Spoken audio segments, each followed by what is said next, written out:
2 চামচ আমি বেসন নিলাম,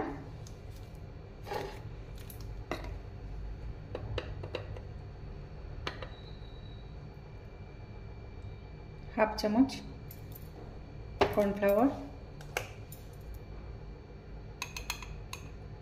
হাফ চামচ চালের গুঁড়ি। এবার এটা জল দিয়ে আমি ব্যাটার তৈরি করব।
আমি পুরটা তৈরি করে নেব।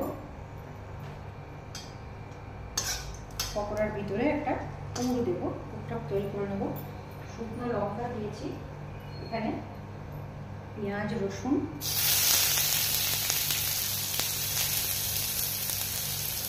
আমি ভেজে নেব।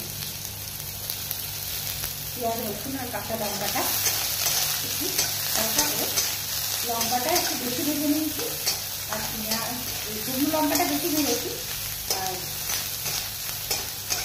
কাঁচা লঙ্কাটা কুচিটা আর পেঁয়াজটা রসুনটা আমি হালকা করে দিলাম। এর মধ্যে আলু সিদ্ধটা যেটা পুর দেবো আলু সিদ্ধটা আমি এর মধ্যে ম্যাশ করে দিয়ে দিই।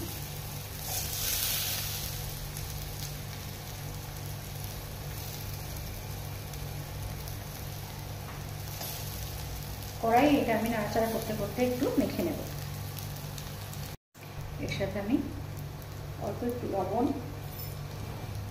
আর ধনে পাতাটা অ্যাড করে দিলাম। এবার গ্যাস অফ করে এটা আমি মিশিয়ে নেব আর ঠান্ডা করে নেব।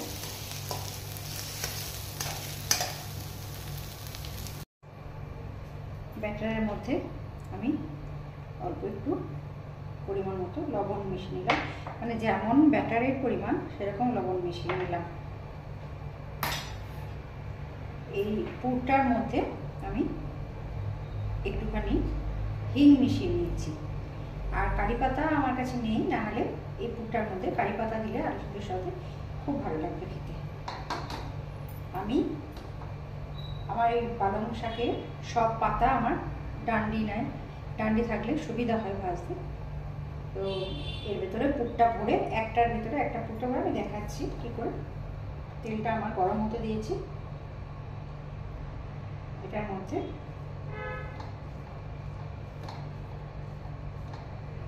এই আলু সিদ্ধর এই পুরটা ভরে আমি আরেকটা দিয়ে এমন করে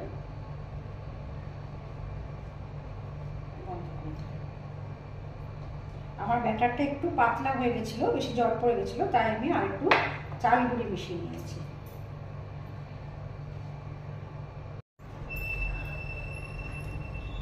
ব্যাটারটা আমার ঠিক এইরকম হবে।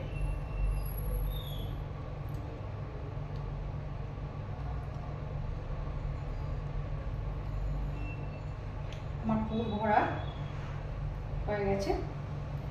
এবার আমি ব্যাটারে ডুবিয়ে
একটু সিম করে করে ভাজছি, খুব বেশি আঁচে ভাজছি না।